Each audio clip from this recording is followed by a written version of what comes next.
Hey guys, welcome back to another episode of Fore Dad's podcast. Tonight with us, we got Nick Scrivens with Fore Fathers Polos clothing.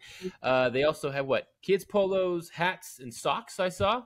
You got a Yeah. great set of apparel for all the Uh, dads out Further there on and my all the side, but fathers. yeah, And hats, he actually socks, found and us. And soon to be we're coming. excited to have him on here, talk about his business and a little bit about our business as well that we got going on. But again, thank you everyone for the support on TikTok, Instagram, and Twitter. We've definitely seen a lot of love over the last few weeks. And if you are not checking out or subscribe to any of our social media links, definitely check us out at Fore Dad's Pod. But yeah, jumping right into it, Nick, again, thank you so much for joining us tonight. Yeah, thanks for having me. Hopefully the sun behind me is not blinding, but this face usually is not this red. But after vacation, no sunscreen, playing a lot of golf, you guys know That'll do it. It's That'll the do reason it. why we're red. Yeah, absolutely. Thanks for having me. Of course. Yeah. And so if you don't mind me asking, how exactly did you find us? Did you just pop up? Because I know over the last week and a half, ever since we set this up, Your thing right there. I've been seeing Forefathers all over my promoted pages, all over Facebook, all over Instagram. It has been popping up like my phone has been listening to our conversations. Yep. Literally, that couldn't be more true. Like What I see it everywhere, Yeah. and the more I look into it, I'm like, yo, this guy's got some dope stuff. Like I was like, how have I not found this before? Here I am spending my money on Roblox thinking, oh yeah, this is cool. Bad Birdie. And I'm like, no, Fore Fathers, like you guys have some sick designs. Like my question is, how did this come about? Where did this community kind of surface from? And how did you get started? And also, I'd like to introduce our special guest, Adelina. She is on her way of being a TikTok star. She's just tons of fun. She's like, check out this mic. Say hi, mama. Say hi. Can you say that? Babe. Yeah. I thought I had cute babies until that. Wow, that is beautiful. She takes after her mom. I'm the ugly one in the family. We all are. They'll know what to look for because of us, though. So all real good questions, right? I think one, you guys are just to confirm that the algorithm of Facebook Meta ads works because you guys are new dads, and I'm trying to support a dad apparel company, and it looks like they're targeting you. So shout out to Meta, thank you, Mark Zuckerberg. Good job, Marky. Yeah. I think it came about too when we first had kids, and you look around and all the apparel companies, and nothing really aligned to the dad.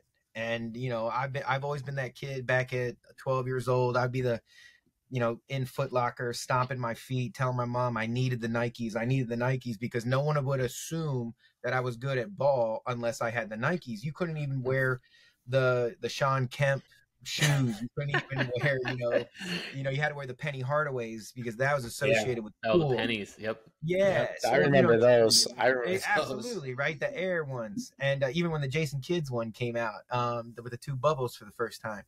And you look around and you're just thinking to yourself, why do people buy clothing? And, you start to really get in deep thought on the process that we go through on why do we align and purchase certain items.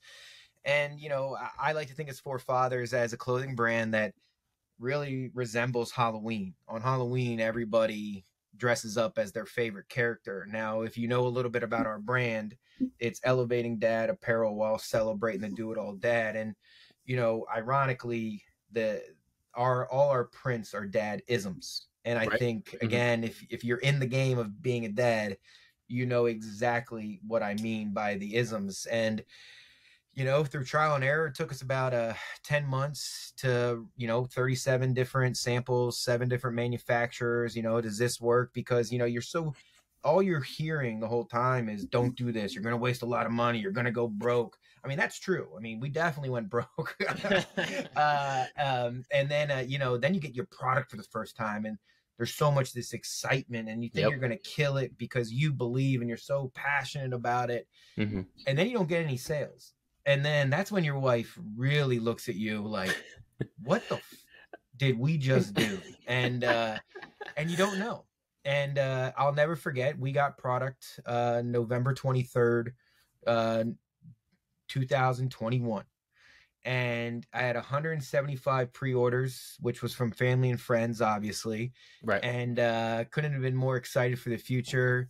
And then nothing.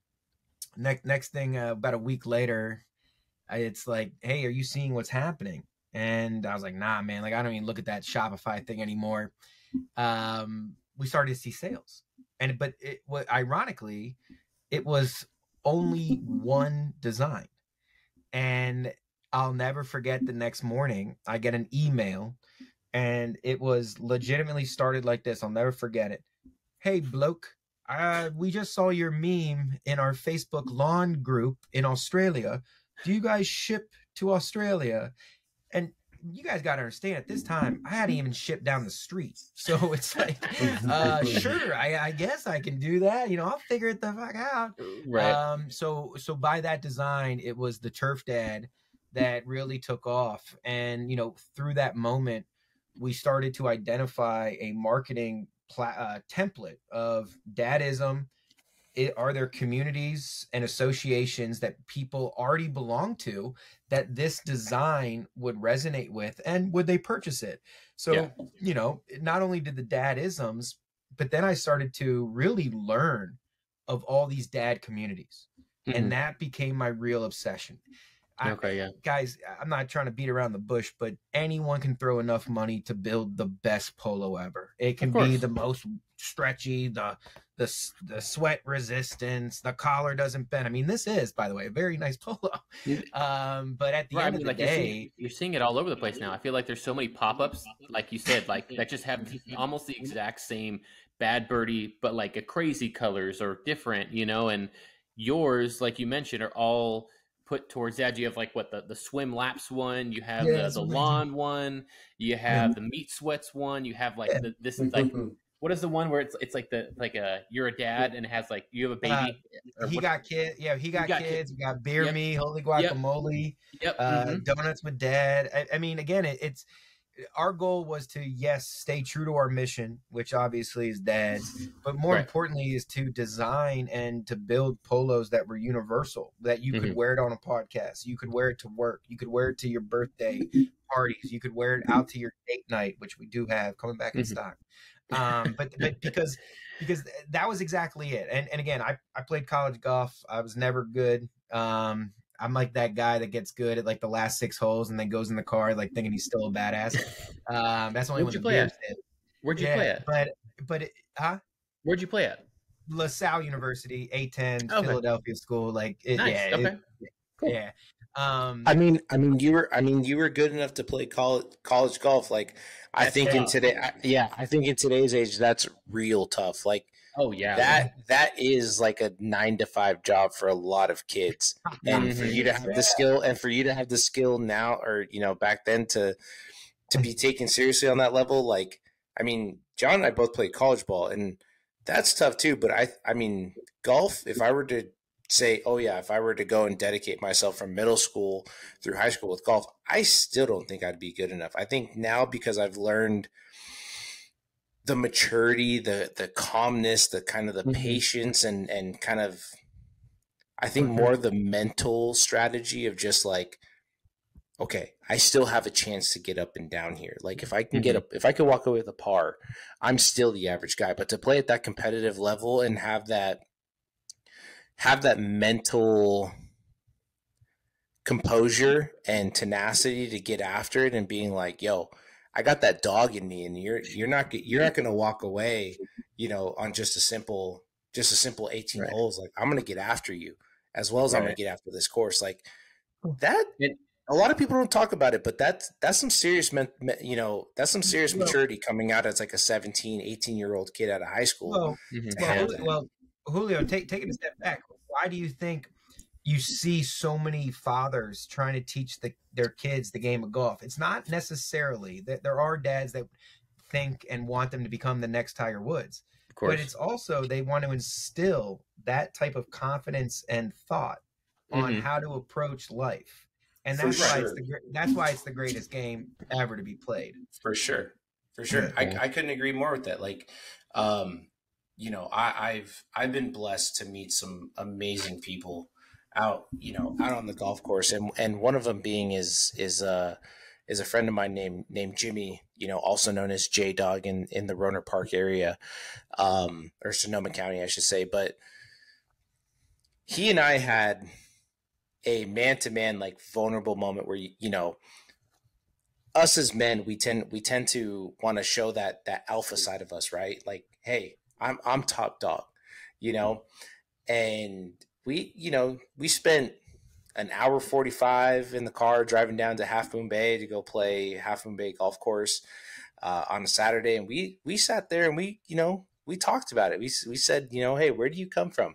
Like, what makes you who you are today? And it really opened my mind to really, you know, blessing me with the father that I had, or that I have, and the experiences that I went through with him, as well as the hardship, right? Like the typical Latin, you know, Salvadorian father, where it's, you know, very machismo, like, hey, you don't step to me, you don't challenge my word, you don't make me have to repeat myself. And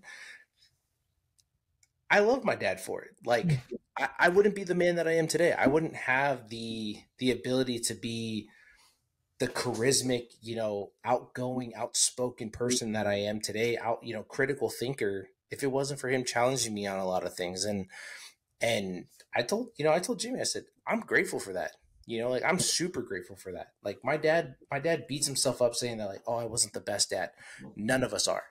None of us never are. will be. And, never will be. Yeah, and we never will be. And I'm learning that even with her, is like, I'm not the best dad, but I'm going to show you how a man should be to you. Like, we go and have daddy daughter days, even though she's not even a year old.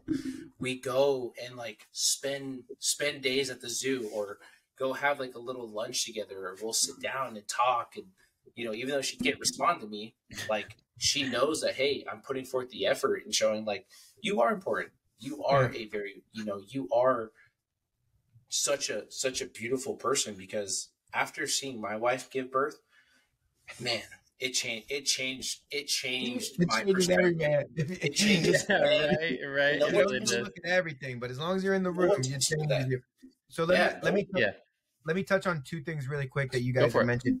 So when we were designing the shirts, everybody has that experience when you're going up on that early round Saturday, 7:30, you go to the pro shop, and then you check in, you're wondering if your buddies are already there. And then you give the pro shop pro your credit card. And then all of a sudden you look at the driving range, and bang, you see the Sunday swagger, the bad birdie friend that wears that loud, here I am playing golf. Great. You know, and guess what? Everyone in this world's going to know that they played golf on Saturday. And that was very important for us to really, yes, I like to call them a beaver trap. So the further you're out, you're like, oh, that's a pretty cool polo. But the closer you get in, the more the icons and more of the definition of the ism comes out. And that was really important to me, because, listen, I play golf, but I also want to, like, kind of smoke. Hey, wife, I'm going on a business meeting. All right, Wednesday morning, I'm playing golf. Oh yeah, I'm coming home, because I could wear the same polo, right? It's universal. Right. Yeah. The second component I want to talk about is what you had mentioned as well. 80% of people that walk on a tee box on a Saturday do not have a scheduled foursome. So every time you're with your boys and you're like, yo, like, don't like underappreciate that moment that you have a foursome. A lot of guys just roll up to the course like, hey, I'm a single, hey, I'm a double. Like, they couldn't even build it out. And that moment to me was empowering our customers of the mission of Fore Fathers. Because at the end of the day, like, you know, Julio, you're wearing a tight shirt. I'd be like, yo, that's a tight shirt, man. Where'd you get it? You're like, Rowback. Okay, great. Yep. Yo, you'd be like, oh, you can say I have some Rowback. I never heard of them, whatever.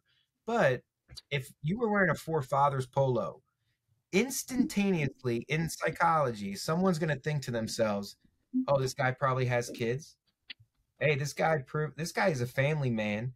Hey, let me ask him about, like, fatherhood, because so therefore I'm empowering our customers to speak about our mission organically, Mhm. because it's all about being a dad. And like I told you guys earlier before we started recording, when I had my kid, I graduated from youtube.com, 17 different ways of just women telling me which bottles, how to bounce, how to hold your kid. Mhm. And there was really no man that ever taught Yeah. me how to do it. And my mission is really to leverage clothing and to be the vehicle to build a community of moms and dads alike, because it is such a cool, like, even that experience of like my wife for the first time, like it took her 72 hours to give birth to our first kid. Like, Oh wow. I've never talked about that experience with anyone at a happy hour. I talk about fucking Aaron Rodgers going to the Jets or fucking LeBron being 39. It's like, wait, what am I Preaching to even? the choir. Yeah, like what's my narrative when I'm even when I'm away from my family and like taking my break? It's like I'm talking about shit I don't even want to talk about anymore. Mm-hmm. And therefore I really want to build something where men feel comfortable and confident of like, yo, did you see that fly out of your wife? Like, oh my God, like that, the floor was disgusting. It was like Blue 42, Omaha, I'm ready. Go. Yeah. No, totally, man.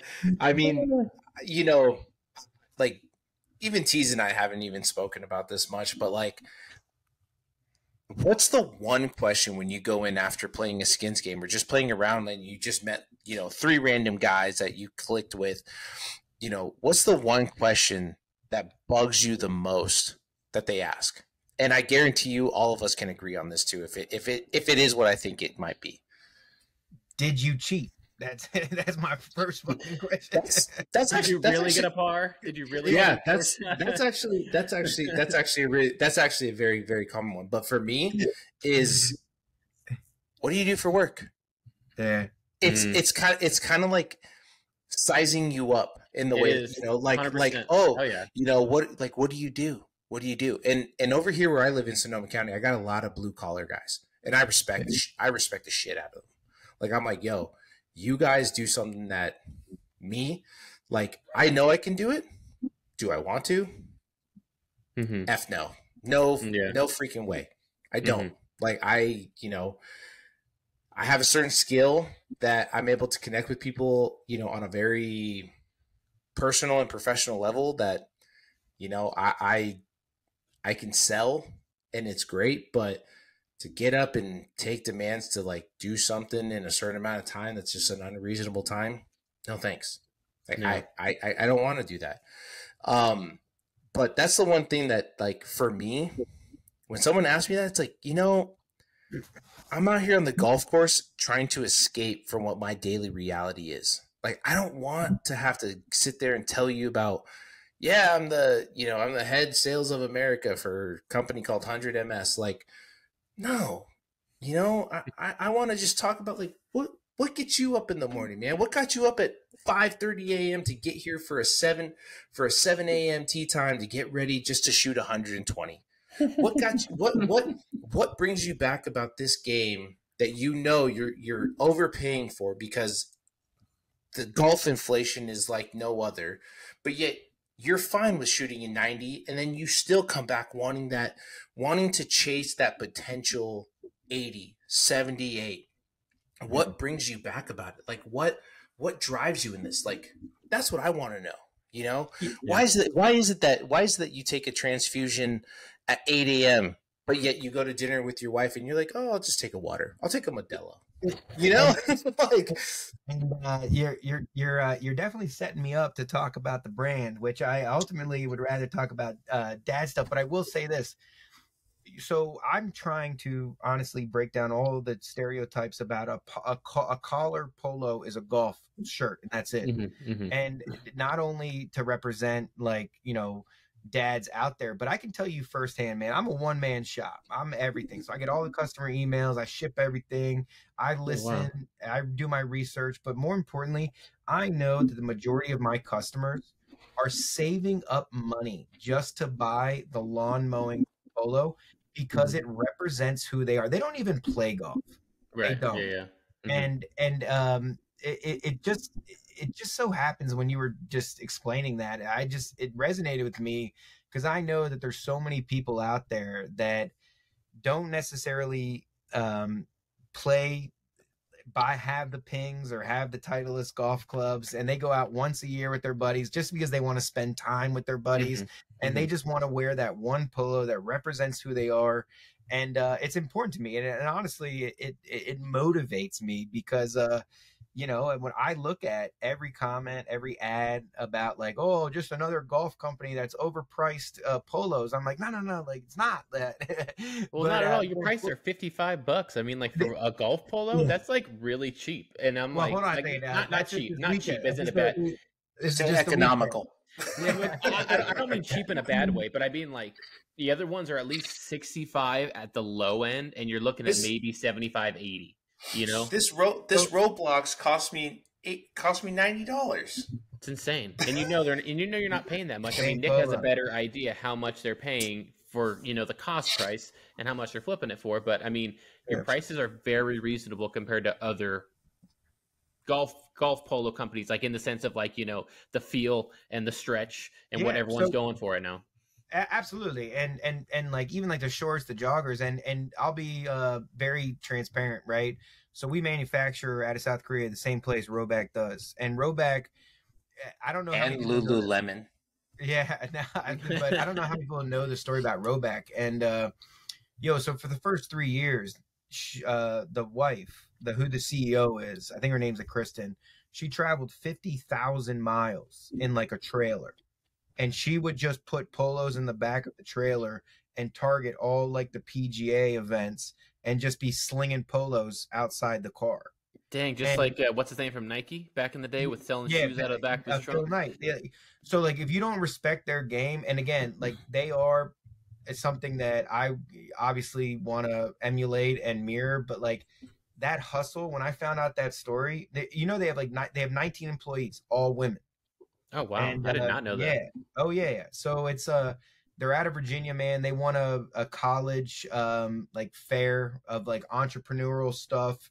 It's remarkable, but like that work ethic to get to that, because like again, it goes back to why do people wear certain things? People don't even know why. Like we wear Nike because of Bo Jackson and Michael Jordan, and it's like, yo, that shit's cool. Right? We got to do it, Very right? true. Like, whatever. And it's like, okay, what's next? Allen Iverson tried to get Reebok on there, but the shoes never were tight.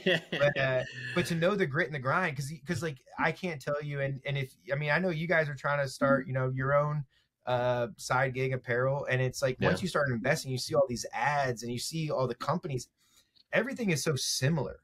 And again, my goal is to differentiate not by my clothing, but who my audience is, who's my community, who is what I say my neighborhood. It's dads that are real, and it's not because the topic has changed. It's because the topic is totally different now with COVID. I don't know how it impacted you and your families. I'm an IT sales guy at home. I get to see my kids develop. I warm bottles, change diapers, put my kids down for naps. I play with them. I get to see and experience every moment. My dad never had that opportunity, and it's not his fault. Right. But yet, to not seize the moment, carpe diem, I'd be doing a disjustice to one, what I believe in, and two, my family. And being a dad, we need to make. My goal is to really make being a dad the coolest thing out there, as cool as Michael Jordan putting on Nikes for the first time. Love it. I love it. I mean, yeah, I think that's such a powerful message. Like, my wife and I moved into our first apartment right when COVID hit, like March 1st, 2020. We were just closing in on our first apartment, and that was where everything changed. Like the fact that I was able to kind of control my workload. I was able to actually be more present, like have more lunch dates with her, be able to call my day short because I woke up at 5 and I got my stuff done early, and I had the whole afternoon to myself and say, hey, let's go out to dinner instead of having to work until 10 o'clock, finishing up stuff. I was able just to put time to what I wanted to do. And I did, like 2020 changed, especially for the IT world, for tech in general. It changed it all. I mean, it changed everything. I mean, it showed that you can pretty much do any job from home. because we all have internet access. You don't have to go to a location that has internet because we all have it. And for me, I think there's only been one day that I haven't seen my son in like a year and 3 months because I work from home like 90% of the time. Even when I go on trips, I'll try and make him a day trip if possible, and it's awesome. The one day that I missed it, of course, he started crawling that day. The one thing I'm like, don't, you better not crawl. Don't crawl. I know you're starting to try and get the hand out. You're starting to do that. Just hang in there. And of course, literally the one full day that I was gone, he starts crawling. My wife's like, oh my gosh, look, he's crawling. And I'm like, you gotta be kidding me, man. Like now you're doing that. And just the fact of work starting to turn back into, hey, let's start going back onto campus, or let's start going back into the office. It's like, why? There's no reason to. If we literally prove that we can do everything at home, you're saving a lot of money not having us go to places, especially depending on where you live. And it might be a little different in Texas, but gas prices in California are stupid. It's like $4.40 where I am. I know where Julio is at least probably $5, maybe $6. It's like $5.50 over here where I'm at. And like you don't want to drive. And their commutes are already terrible in the Bay Area, so like you're going at least an hour one way. So and then on top of that, like we have express lanes that you have to pay for. So not only do my taxes already go to Caltrans to replace like potholes and to make sure that roads are at least semi decent to drive on. But now if I want to get to work quicker where there's no traffic, I mean, dude, I got a bill from Fast Track going into the office 2 weeks ago. That was $47. Because I didn't realize like they were charging me $5.50 per exit. Dang. Per exit on 880 in Oakland of all places. In Oakland of all places. Like you're talking about the absolute porter potty of the Bay Area. Like oh yeah. $40 something just to go exit to exit so I can make sure that I'm getting to my office at a reasonable time.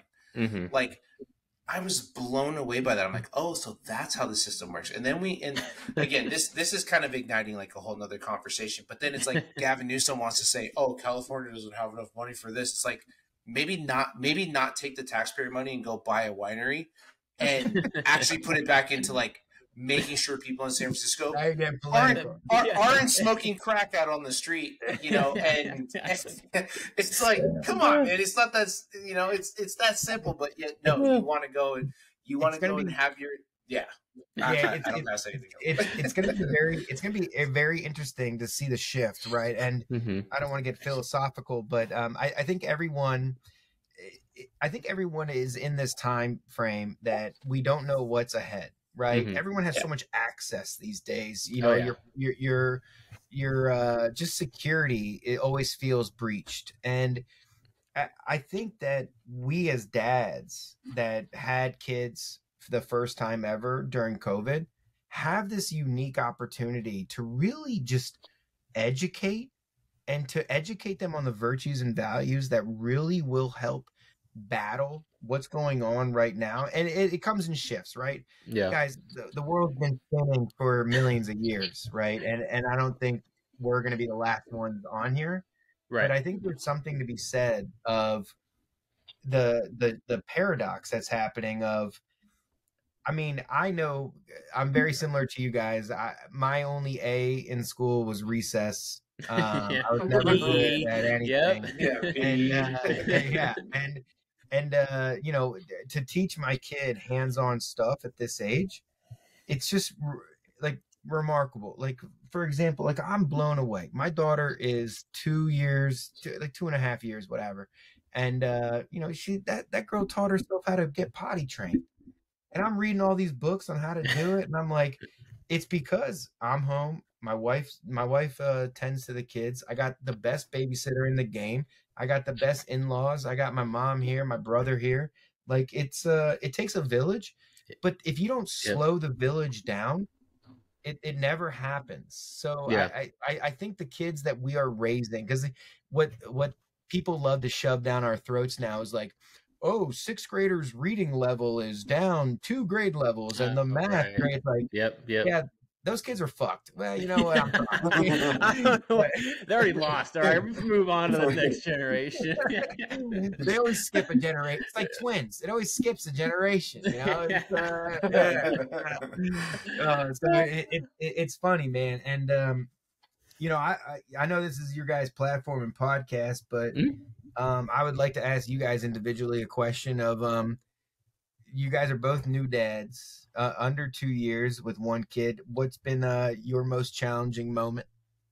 For me, the most challenging, I would say, is sleep. In the beginning, at least, my son, he hated sleeping on his back, and the whole SIDS thing, you know, like they always have you sleep on the back as an infant. And we didn't know that he didn't like sleeping on his back. We just thought, you know, he just, I don't know, just couldn't get comfortable, whatever. And for the first 5.5, 6 months, he didn't sleep through the night, like at all. Like he wasn't like Julio's baby, who will tell you, he's like, oh, it's just, we have to wake her up. And I'm like, oh, great. That's awesome. Good for you. You're so lucky. Awesome. Happy for you. You're not supposed to talk about that shit, Julio. No, yeah, I know.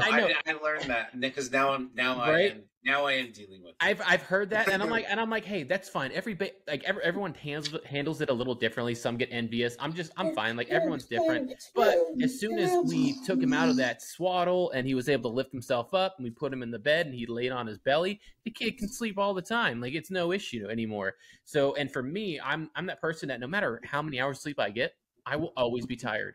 I oversleep. I undersleep. I don't sleep enough. Like, and so that just didn't help at all. But I would say that was honest. I mean, and I don't think it's too bad because it's only such a short time, maybe a few months when you first, you know, have the baby. But for me, it was really just sleep. Besides that, I had a blast. I mean, I always helped where I could. You know, right in the middle of the night, if I needed to, he was always on my side. If he woke up, I would grab him, hand him to mom. I'd help him out, you know, put him back in, do that thing. I put him down for naps. I put him down to go to bed. I'm always that person, and I enjoy it. I have nothing, you know, I have nothing wrong with helping out where I can. I try to play the 50-50 game because the mom's done so much effort in those 9 months of like dedicating, or maybe before 9 months, depending on the woman, you know, preparing their body, you know, getting it all ready, you know, all toxins out and everything. Like it's something that you don't really, it's kind of like the what have you done for me lately kind of a thing. Nothing against what they went through, but you forget about it really quickly. Like you see in the media, stories will blow up for like 3 days and then like, boom, it's gone. The next best thing's out. And then they're talking about that and they forgot about some horrific event that just happened because something else has caught the attention of people. And it's always kind of hard to sometimes remind myself like what they went through, you know, because like that is tough. That is nothing obviously that a man can actually go through, but it's something that like, hey, I want to do my part. You did yours. I was literally just eating burgers, having a great time while you were pregnant, you know, and you're just, you know, you could do whatever you want, but obviously, you know, mothers, they want to do the best that they can for their baby. And, you know, it's dedication on another level. So, I mean, that was mine. I guess I would say sleep, really. I mean, because I enjoyed the rest of it. I enjoyed messing around with them. Now I can throw them all over the place, and I chase them around the house. I love it. I could be a kid again, you know? Yeah. Yeah. I think it's kind of it's honestly a really difficult question because my wife and I were so blessed. That's why you have a podcast to ask difficult questions. Yeah. No, totally. My wife and I were so blessed with just. If you're gonna talk about how cool, like, and how easy your baby was, yeah, we don't want to hear that. If your baby, I mean, no, she was really good at the sleep part, so we didn't really have to deal with that. And we, you know, I mean, it's not until right now where we're starting to. My biggest thing was because my job was so demanding, even from a virtual standpoint, was my presence.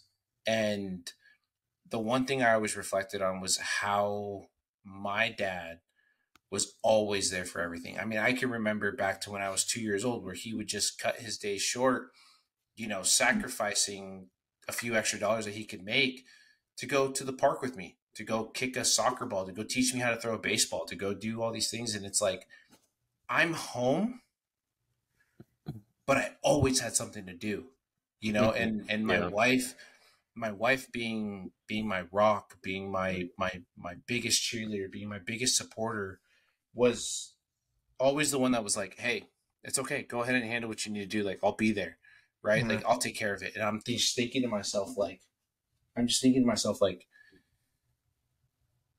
it shouldn't just be you, you know, like I should be there too. Like I want to enjoy these moments, because even though everyone tells you like in these moments it's going to go by really fast, you just think like, oh yeah, you know, like I see her every day, and it's like you see her, but to be engaged, to be present, that's where you lose your time, and you don't realize how quickly it goes. Like, yeah, like today, you know, my mother-in-law and my wife took photos of her because her 9-month is coming up on the 1st of July.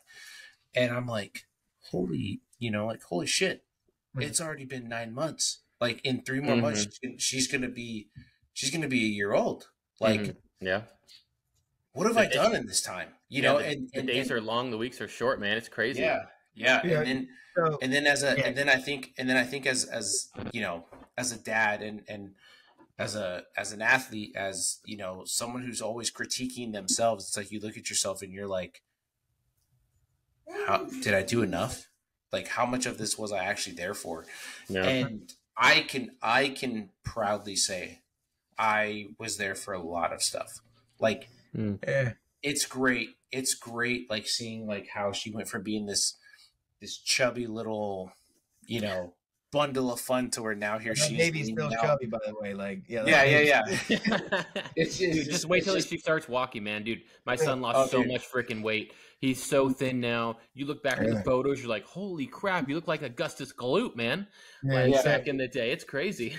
well, that's the one thing that we do is like we look at photos and we're like, oh my God, I can't believe how small she was. You know, and even the fact that like we had to like go and do like, what is it, the jaundice treatment, right? Yeah. Like her skin color wasn't there, and we had to do like the blue light, all that stuff. Like, yeah, it was like I remember that was honestly one of the hardest nights I think I've ever experienced. And it's because like she sat there, she had to wear, you know, blinders to where she couldn't see anything, and every time she woke up it's just pure darkness because she's like, I don't know where mom is, I don't know where dad is, like what's on my eyes, I can't see what's going on. And that was one of the toughest nights. I mean, I didn't sleep through that whole entire, you know, 48 hour experience where she just sat there with these, you know, with these blinders on.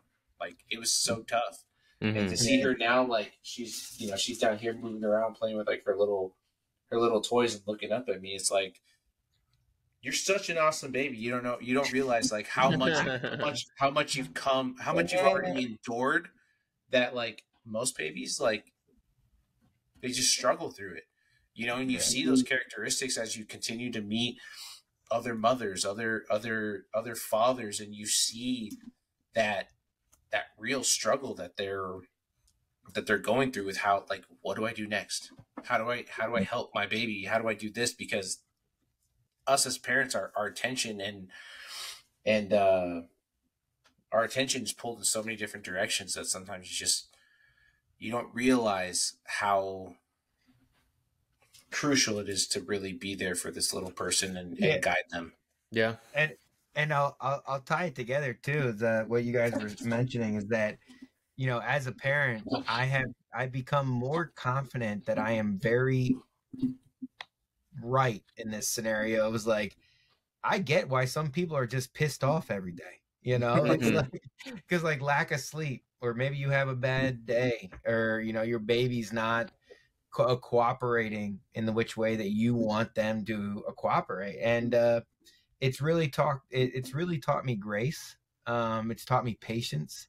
Like, trust me, I got a lot going on right now. Like 2 kids, a real job, 4 fathers. I got a wife, you know, I got friends. And, you know, it's to be able to juggle it. It sounds cool, but like to other people, you know, I understand why some people don't hold the door, or some people don't put on their blinker when they're turning the left, and I honk my horn, or some people don't say thank you for certain things. And now I look at it like, you know what? I honestly, when I'm in a bad mood or whatever, I say, I have a shitty baby, and I get it, because you know what? Both my kids were shitty babies, and I can talk about that because you know what? It's not me just talking about it. I can bring my fucking wife right in here right now and be like, yeah, we have bad babies. Yo, my girl, Julio, a little to your story, you know, the doctors told her that she had like a deflated liver or something. What, I don't even know. Whatever. I wasn't paying attention because I was just like, oh, what the hell? Right, And right. you know, they put her on steroids for the first month. You know, I had to strap my daughter in, being 4 weeks old, to a surfboard, tie her hands, tie her feet. The doctors pricked her with everything. Turns out nothing was wrong. My son's a year old. That dude still hasn't slept. And it's just a grind. And again, that's my goal. And I think it's very similar to your guys' mission as well, is to bring good dads together that can actually talk about like being a dad. Because I mean, I was joking around about it. I don't know if it was recording or not, but like, it's so much cooler and appealing to know like the stats of Aaron Rodgers' last 6 years, and LeBron's like, oh, is he gonna go with Bronny? Like, I don't give a fuck about Bronny. Like it just be like, cool. Like, he's a good looking cat that plays basketball. That's like the NBA superstar son. Great. Right. Like, my life does not resolve around that. What my life needs right now is other dads that can give me information on how to be a better dad. And that's why I built this brand. Is because system, like there was a gap, and there is a gap, and because men feel like we shouldn't be talking about it, but that's the beauty of COVID. I know COVID has impacted families negatively, but fortunately for me, it only did it positively. And I'm not ashamed to admit it. And in fact, I'll get in anybody's debate is that I'm not wrong, because to be in those moments, like, you know, Julio holding his baby, right, that cute ass baby right now, like it's a beautiful thing, because I know my dad was either probably on the road, he probably just got home, and you know, like, to even have energy, like I get it now, because I'm a dad. And to not talk about it is a disjustice to all the dads out there that wanted to be there but just didn't have the opportunity. Right. Yeah. Let me ask you. So to piggyback off of that, right? Like, obviously, you know, being present is a huge thing, and we have that blessing and that ability to be there. Like you said, I'm here trying to keep her on the chair and not get her to, you know, jump off the chair. She wants to crawl around. So let me go ahead and enable her to do that. There you go. But baby corner, that's all. Yeah, exactly. but let me ask you this. So, from father to father, and John, you can chime in. This is a question for you too. In the times that your child was in its infant stages, how did you and your wife make time for yourselves?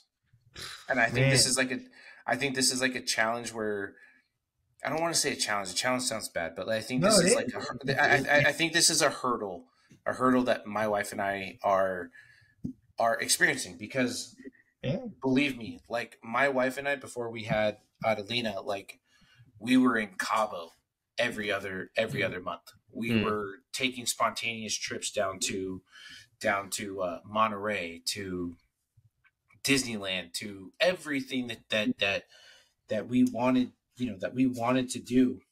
And now it's like the travel has become, you know, harder. It's to even just go out for a date night. It's tougher, because now we have to go and call our mother-in-law. We have to think about, can we take her with us? You know, I'll answer the question right now. And again, I'll answer the question just directly to my wife, man. It's that's the service that I'm trying to get better at. That is my gap as a husband, is get better at noticing when time needs to be allocated to just us. So long story short, I'm 36 years old. My wife and I got married 3 years ago, February 1st, 2020. Excuse me. in Mexico. Best wedding ever. Obviously, I'm biased, but it was a lot of fun. We had a kid. We had a kid December 20th. Then we had another kid for 2022. My wife and I only knew each other for less than 2 years before we got married. So we did everything really, really fast. And to not recognize each and every day, but more specifically moment that like my wife basically during our marriage has been fucking pregnant and like either growing a kid or shitting out a kid. Like it's to not recognize that and to be human about what I not only like owe, but like what's my duty as like a husband. Yeah. It's it is. And so I do, Fore Fathers definitely takes a lot of time, and I do work a full-time job. But we do have a babysitter who's remarkable that can take care of our kids. So we've allocated like at least one breakfast or lunch a week. Like even if it's just yip yap, whatever, it's just us. And and again, that's an opportunity in which a lot of people may or may not have.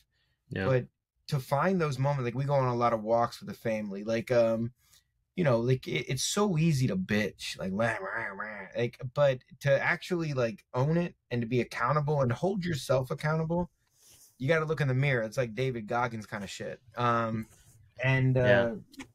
And it's important to, if you don't recognize it, then one, you don't believe in anything you say.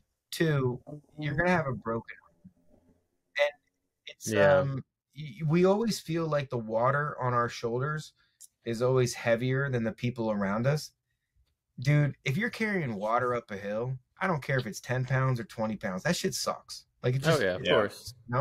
So, but you're right. I mean, that's the reality in which the question and the answer should be is that you never can give enough to your, because it's a team.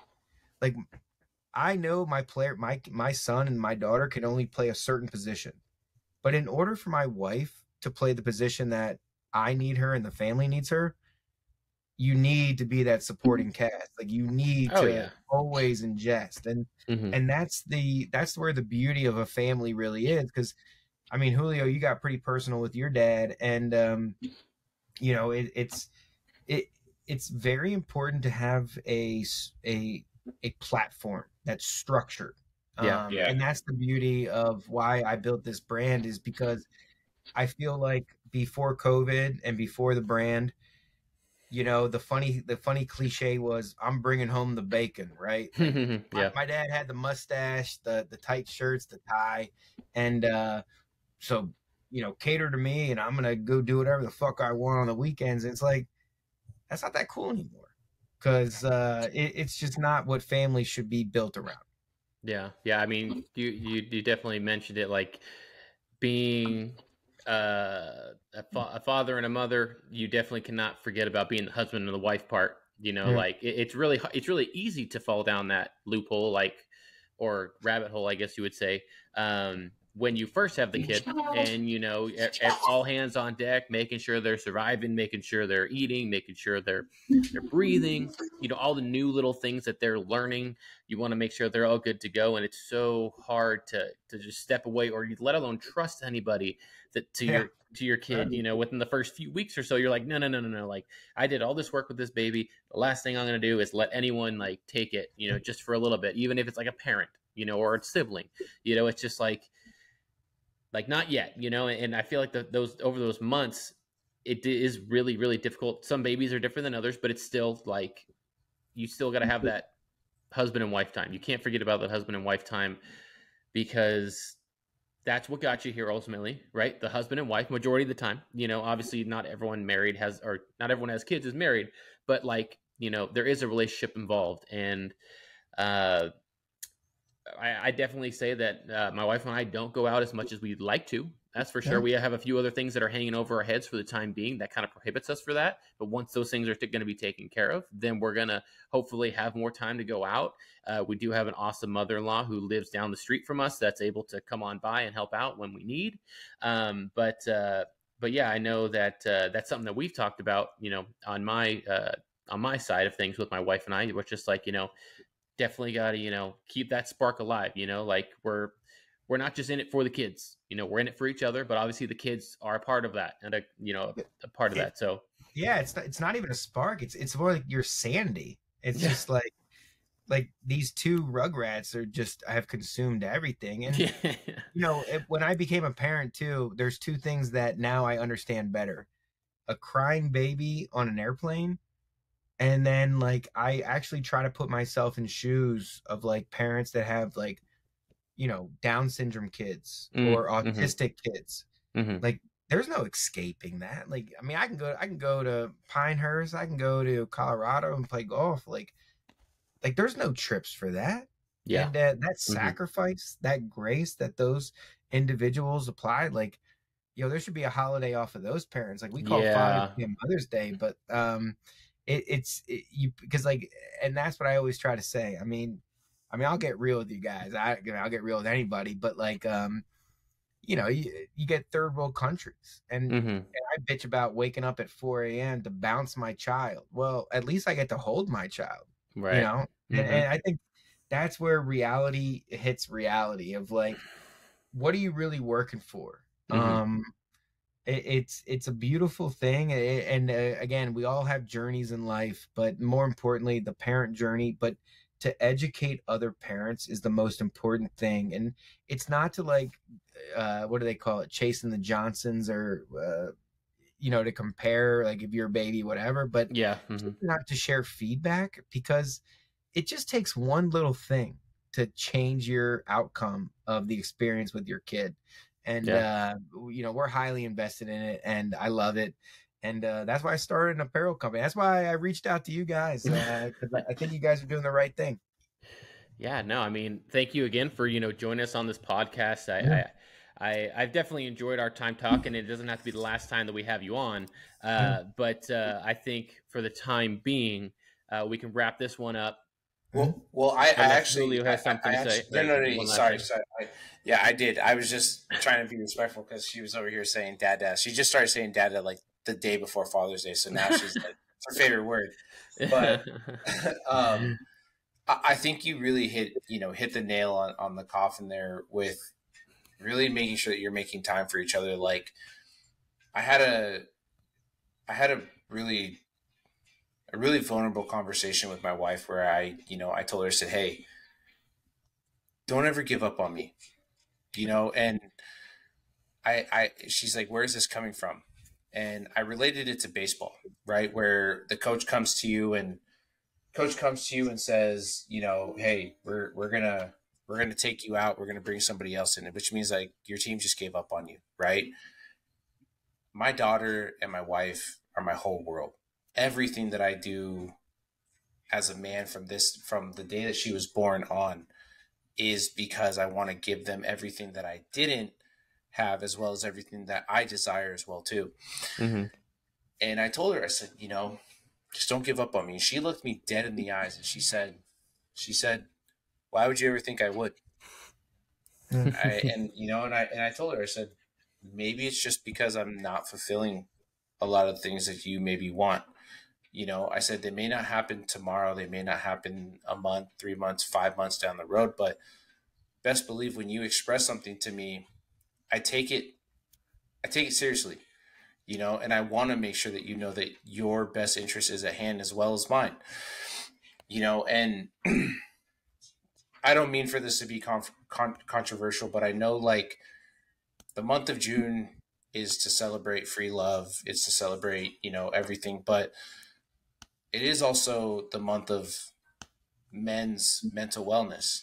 And I think this podcast is so awesome, especially this episode in particular, is because we are being vulnerable. We are kind of dropping that bravado of ourselves and saying, hey, yeah, like this is something that we endure on a daily, you know, like, and to have my wife know, like, not know, but just to tell me, like, I got you, is such a powerful thing. And John and I, we've had several conversations, even when it came to having the hats, we were just like, hey, it's going to cost us this much, you know, like, Are we okay with that? Even when even before this, we tried to start an app, right? And luckily I had a good friend who was willing to build it for us for free, as long as we gave him like a CTO, position, so it looked good for his career. But the downside of that was like, yeah, you're doing free work, so we operate on his time. Like if he was like, yeah, I got something else I'm doing, nothing ever happened when we wanted to. And like I was taking money out of my pocket, and not asking John for a dime and saying, hey, I'll pay him. Like I'll give him $200 a month. I'll give him, or $200 a week. I'll do something to make sure that like he knows like, hey, we're serious about this. Like just deliver this for us.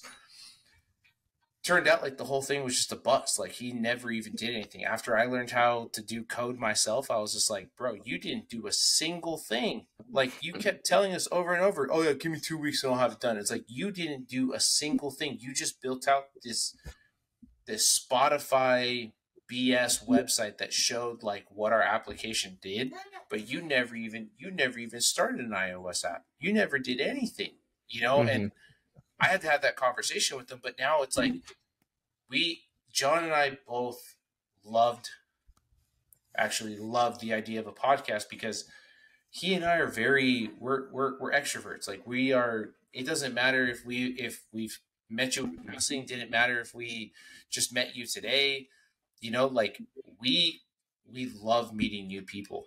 And we love collaborating with new people and hearing the journeys in which you've been on. And so for you to like share with us, all of the day-to-days in which you go through, from having a regular 9 to 5 to then having this side hustle to that's actually, you're trying to get to a point where I assume like I could just have that FU money and be like, oh, you want me to do this? Go F yourself. Like, no thanks. I'm cool. Like I'm good. I don't need this, I think that's our ultimate goal as men, is to be able to have that financial freedom to say, I don't need you. I don't need you. You're not committed to me. Why should I be extra committed to you? Why should I give 150% when you're only giving me 50? You're telling me all the right things I want to hear, but I know you're not going to fall through. Right. So again, it's just like, we get it. And John and I are being very patient with the process of where this is going, and where the expectation is of what we're of where we want Fore Dads to be. And I mean, going back to like what you talked about with Roblox, right? Selling shirts, selling hats and stuff out of their trunk. I literally do that every Thursday and Saturday when I go play my Skins games, because I have a community of dads where they're weekend warriors, and they're like, yo, I love that hat, man. Like, where'd you get that? I'm like, it's my company. It's me and my friend's company. I got hats in my car. $30. $30. I'm like, all right, 27 for a friendly hookup. Like, I have to cover my overhead, And they're like, all right, 27. I'm like, come on, you spent like $50 on a 6-pack of beers. Like, I know you got 27. Like, come on. The hat will last longer. Right? Yeah, exactly. The hat will last longer, and it also stands for something that is relative to you. Fore Dads, like, give me the weekend to myself, like, give me something that satisfies me. It's like Arnold Palmer says it himself, like, golf is the most beautiful way to disappoint oneself. Right? It's the biggest challenge. It's like you have expectations to when you go out there and you're thinking, oh yeah, I'm feeling a 70. I'm feeling a 76 today, boys. 85. Right. Like, oh, if a few of those putts would have dropped for me, this would have been different. Oh, I'm catching lip today. Reminds me of my prom night. All lift, no hole. Just can't seal the deal. So again, it's just these things, man. But again, it's like golf demands an excellence out of you that I think all of us chase, and we understand as men we are not perfect people. We fail day in and day out, and with failure comes experience, but also with experience comes wisdom. So we continue to pass it to not only our kids, but those that are embarking on the same journeys that we've been on.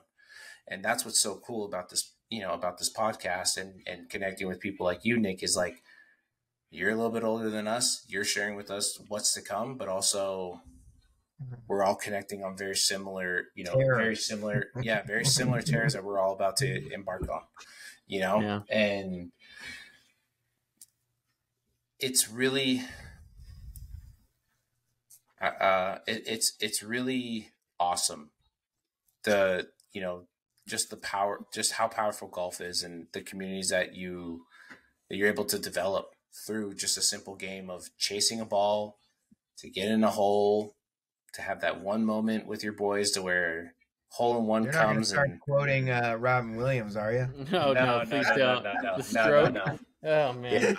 Yeah. No, but I mean, still, it's like, No. it's just great, man. Like, again, I mean, she's the best thing I never knew I needed in my life.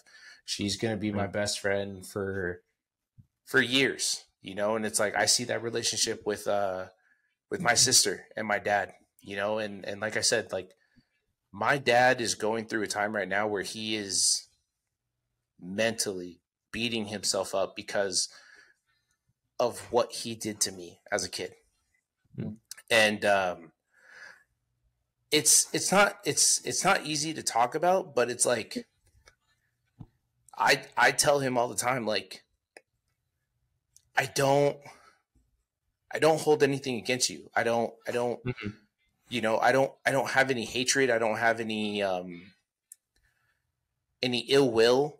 Yeah. Like, you did what you had to do as a father to best prepare that you thought was right, but also to best prepare me as a man. Like, your dad walked out on you. My dad was present. You had two very strong women in your life who raised you as the way that you are, who had to fulfill the masculine side to give you guidance as how to be a strong man, but also be able to be sensitive and understand and have empathy for certain things around you that you're going to experience. And as I've gotten older, some people look at it as like, oh my God, I can't believe you endured that. And I'm like, I don't need your empathy. I don't need you. Like, I don't want you to feel sad for me. Like, for me, there's nothing for you to feel sad about. To me, it's like, this is something that I embarked on that made me a strong man. Like, I mean, I walk around with a chip on my shoulder, not just because I want to, not just because I have a level of arrogance that says, hey, you doubt me, watch what I'm going to do. I'm going to win, but it's more of just like, I understand the hardship. I understand that life isn't perfect. I understand that life is the ultimate test in which, for a man, you have to perform on all ends. And if you have one area of weakness where you don't, it can be detrimental. It can say, hey, you didn't fulfill what we needed. You now don't have a job, right? Then you have to go back and grind and go find something to do. Where my dad essentially built that tenacity where it's like, don't ever let anybody define how great you are. You give them the examples of how awesome you are, and you set that tone to where everyone else is empowered by your light and wants to follow what you're doing.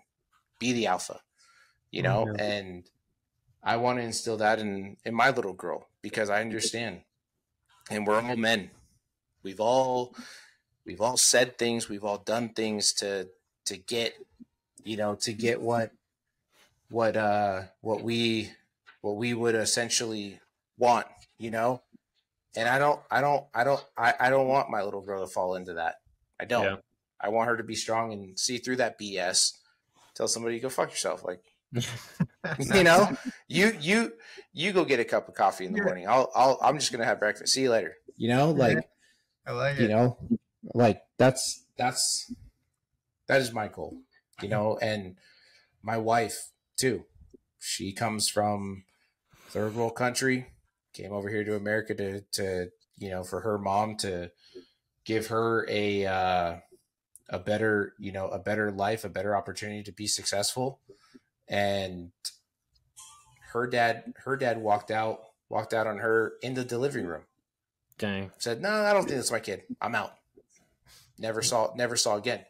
We just recently learned from her grandmother that her dad walks around with a picture of our daughter, a picture of her and I from our wedding in his wallet, because her grandmother sees him every day on her way or on her walks. Wow. And it just, again, it just comes along with saying, like, us as men, we all make mistakes. We have regrets, but it shows me that the love that a man has for his daughter or for their son is endless. It doesn't matter if you're there or if you feel like you just failed as an individual. Like, that love, it grows more than you could ever imagine. Yeah. And yeah. I mean, I get passionate about this shit because I've been through some shit. Like, I've been through some shit, and I get it. And it's like, when I look at my little girl, just an innocent baby who her life is just beginning, and yet she doesn't sleep through the night. And then you won't innocent. Yeah. Innocent, but I mean, more. Yeah, but I mean, still, it's like her life is just beginning. She didn't ask to be here. Yep. We chose to bring her into this world and give her an opportunity to be someone. And her mom and I want to give her every opportunity to say, hey, we're never going to tell you to stop chasing your dreams, because that's your dream. Who are we to stop you? We just want to make sure that we give you the tools in which you need to be successful and, to achieve what you desire in this world, in this lifetime. Yeah. It goes by quick. Yeah. Oh yeah. A lot of parents. Yeah. No, awesome. But yeah, I mean, like I was saying earlier, I feel like it'd be good time to wrap up the podcast here. Again, thank you, Nick, for joining us tonight. We'll definitely be in touch. We would love to support Fore Fathers, of course. Bring it over to the West Coast. Rock those polos. I know it'd match my new Jordan 4 Masters shoes really well. That I think it's like the Golf Dad's polo that you got. You got some great designs. I love what you got going and what kind of community that you're wanting to grow with dads, because I do think that guys would look all over guys will support dudes. Guys aren't really on top of each other, like, oh, dude, you're doing it the wrong way or this or that. There's such a big support system that you mentioned that really just hasn't been tapped yet. And I feel like not just for the men's side, but on both sides. I mean, I know my wife is part of a mommy's group with their babies, when I think it's like the babies of March or something like that, where like all these women have their babies in March. They're all going through the same things over, like, right around the same time. And they're just there for a support system. And that's generally what people want. They want to be told that everything's okay. Like, don't worry about it. Hey, if you don't know how to do this, we know how. We can help you out. And if there's anything we could do to help support that, you let us know. I know we definitely would like to be part of it. Yeah, we'll talk about it. Yeah, no, I mean, again, we could bring you on. We could talk off air. That's no problem. But we can definitely get that going, because we're new dads and we have a lot to learn. That's for sure. We know nothing. Yeah. But thanks for having me, guys. And hopefully this was one of the more different sidetracked podcasts you guys have had in the past. I wanted to bring more of a humanity element to your because talking about golf, I don't remember a lot of the rounds that I play because I drink a lot of beer during them. So at the end of the day, I appreciate you guys having me, but more importantly, the mission of just being a dad. So at the end of the day, thank you. Of course. Yeah. Thank you again for joining us. What? What's that? What is your drink of choice on the course? Depends on the cart girl. Dangerous words there, buddy. There's some cart girls that just jump up like, you want a single or a double? I'm like, well, I'm not. I always go for the double. I always go for the double, but you gotta go for me, beer choice is always either an 805 or an Old Cas IPA, or just a nice IPA. Man, yeah, I'm a heavy IPA guy. That's why That's why I kick it in, fifth gear on the Yeah. back. Finally get kicks some of in. that. Yeah, get some of that evil juice in. Yeah. Yeah, right. Some birdie juice. Yeah, but yeah, I'm definitely more of a seltzer guy or light beer guy. But it's neither here nor there. It's what I like. I don't care. like But As long as it's not Bud Light. not anymore. Not anymore. That's for sure. But yeah, we're gonna wrap up this podcast again. If you guys haven't checked out Fore Fathers, I'm gonna drop the link below on the YouTube where I drop it on YouTube for you guys to check him out, and I'll also probably be posting a few things on our Instagram and TikTok for you guys to see as well. But again, thank you, Nick, for joining us, and thank you guys for watching us tonight.